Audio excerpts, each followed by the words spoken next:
I've been talking about this a lot. Dean Leggy met DeBerry, another edition of Riding Home. The defensive line at Georgia, they've got some guys who are getting healed up. Jordan Hall, Ingram Dawkins. These are guys that they're going to have. It looks like everybody's going to be squared away for the season. But a season ago, Georgia was at 113 yards per game that they were allowing on the defensive line. Well, the defense. That was up 40 some odd % from the year before. Noticeable uptick allowing the run game, and it's something that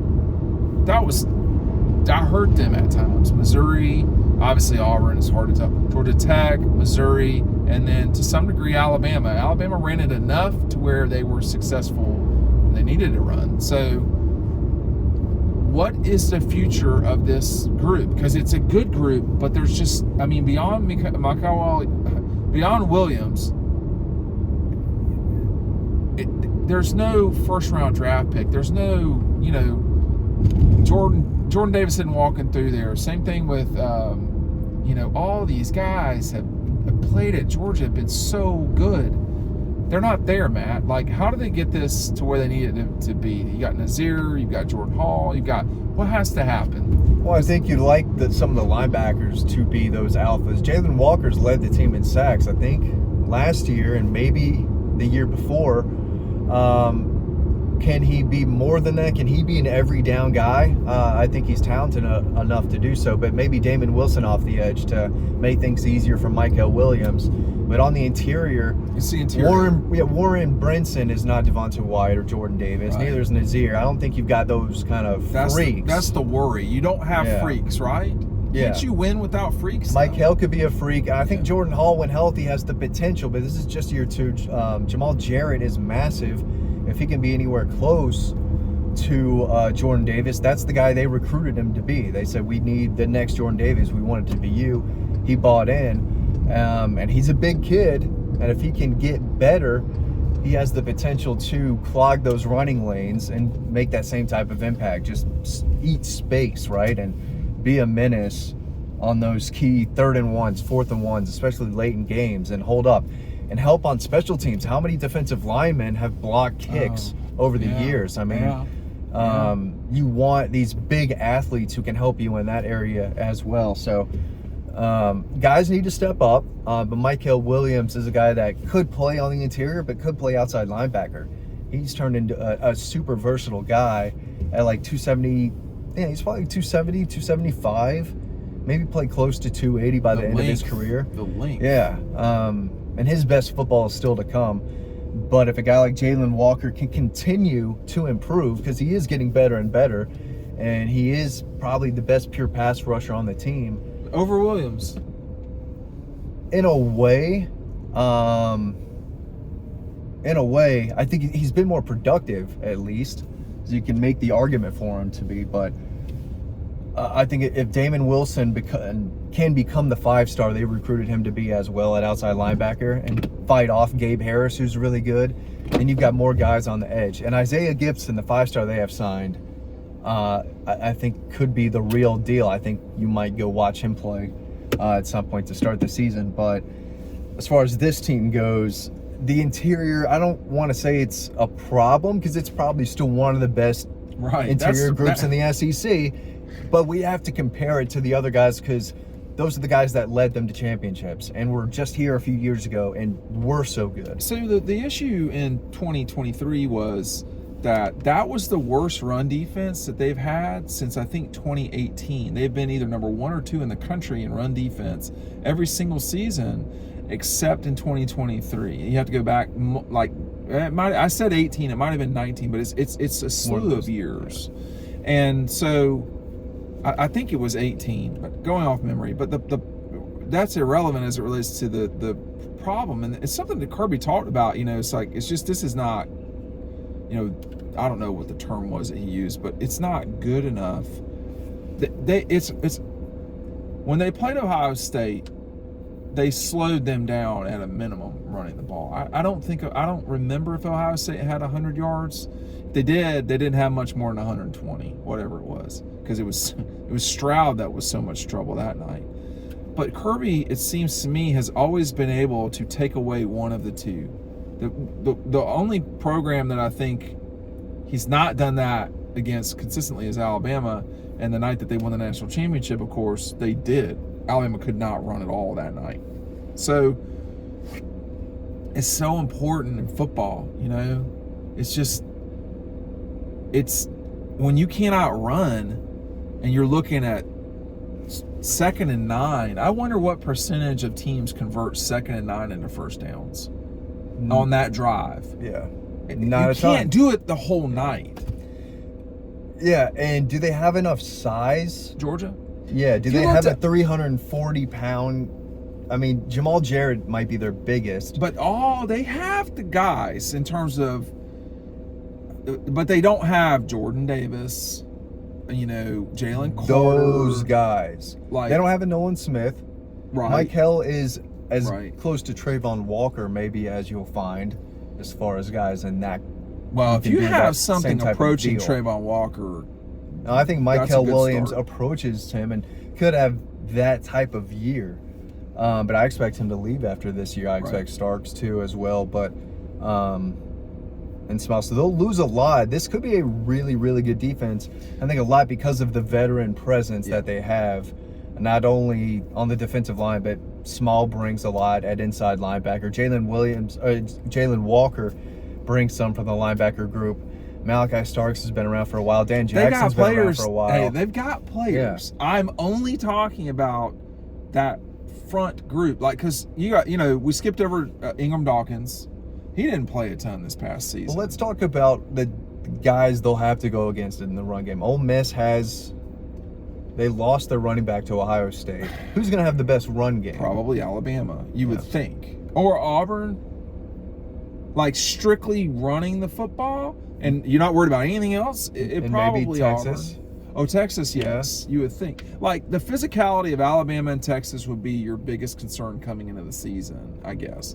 Clemson, Mustafa, how do you say it? What is his last name, the running back? Phil Maffa? Maffa, excuse me.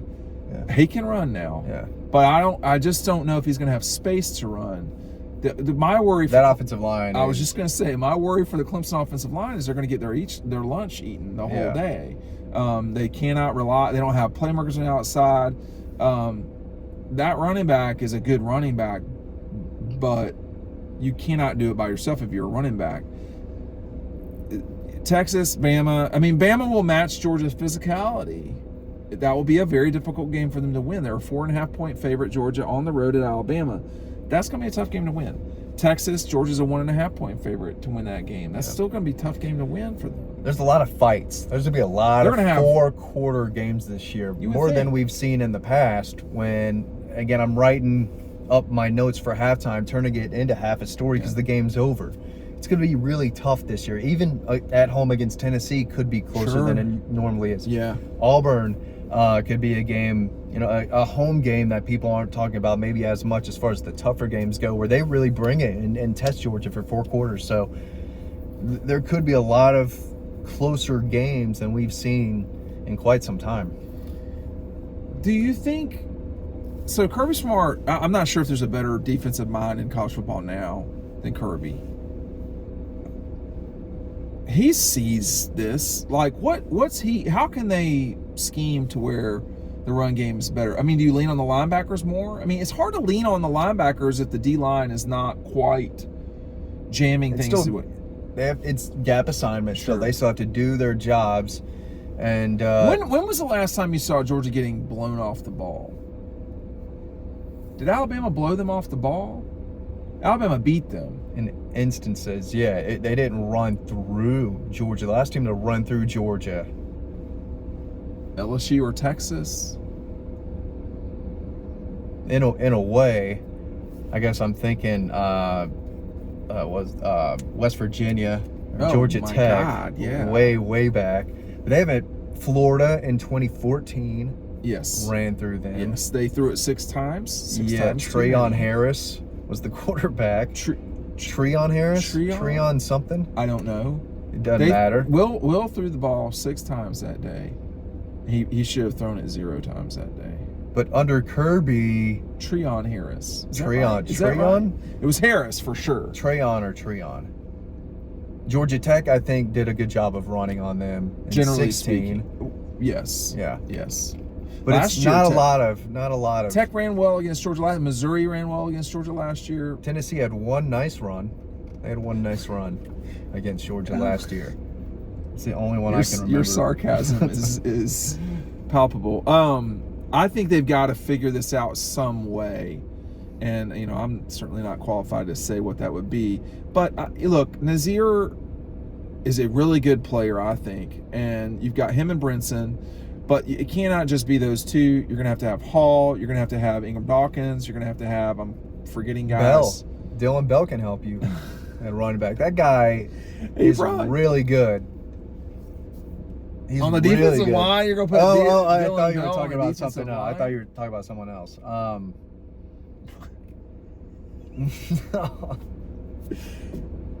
They've got to get the depth that they need. You know, Georgia playing 9 guys on the defensive line in a game is not abnormal at all. I guess it's not necessarily abnormal in college football. They rotate them as much as anyone. The transfer from Carolina is another guy that's going to have to do his part too. I mean, Georgia has had really good defenses without first-round draft picks. The Ingrams-Dawkins kid was a 5-star. If he could have a big year, that's it. He was hurt last year, you know? I mean, are all these guys, you know, Smiles got to get completely ready to roll with the foot. No, I don't know when this is going, but Warren Brinson was not out there today. Is that what Kirby said? No, he's just, Warren Brinson is a little bit banged up. Hall is a little bit banged up, if my memory serves correct. Smile Munden's a little bit. So the defense that's out there right now, some of the guys are limited. Some of the guys are, like he was just saying, we're recording this on the first day, but he was saying, hey, you know, y'all could see some guys go sometimes and then sometimes not. But with Brinson, they feel like he will play against Clemson. But the other thing too is, you know, you're recording us on August 1st. On August 12th, you could have something could just happen. Like, these things happen. Guys get hurt. I was saying in one video, you know, Tate got hurt in 21. Starter, down for the season. JT Daniels, down for the season. You know, George Pickens did not play in 21. I forgot about that.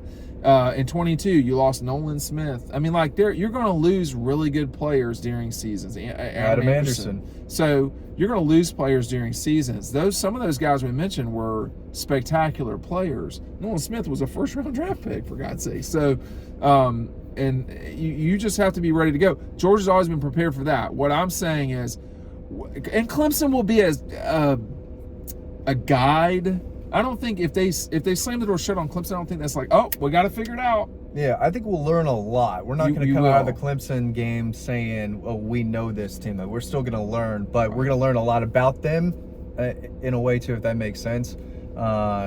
It might not, but I think they're going to be able to score some points. Georgia.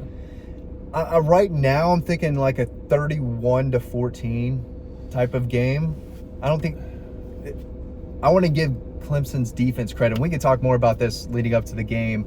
But if Georgia gets in the 40s, I don't think Clemson's got no shot. The only way Clemson wins is, in my opinion, a low-scoring game. Their defense comes up with a big turnover, possible scores, possible key special teams moments. I don't think Cade Klubnik is going to win the game with his arm, and I don't think they're good enough on the offensive line to establish enough of a running game to, you know, have some type of success. It's going to be a low-scoring game that Clemson wins. I don't know how we split on the Clemson game, but I do not think that 40 is out of the question for Georgia in this game. Not out of the question, but... What was the Tennessee score last year? Like 41-14? It's always something like that. I don't think that is out of the question in this particular game, but we'll just see. Like, did you think Georgia That'd be lose? A good team. If they beat Clemson like that, that's a really, really good team. I don't think that's out of the question. 38-14, 41-14, 38-24. 38-24 is not a competitive game necessarily. Right. It's and that's where Vegas has got it right now is 2 scores. 13.5 last time I checked. Yeah. They're favored in every game, but I just don't know every single game that like Mississippi State game's not out, but they're favored in every single game that they got. Thanks for watching.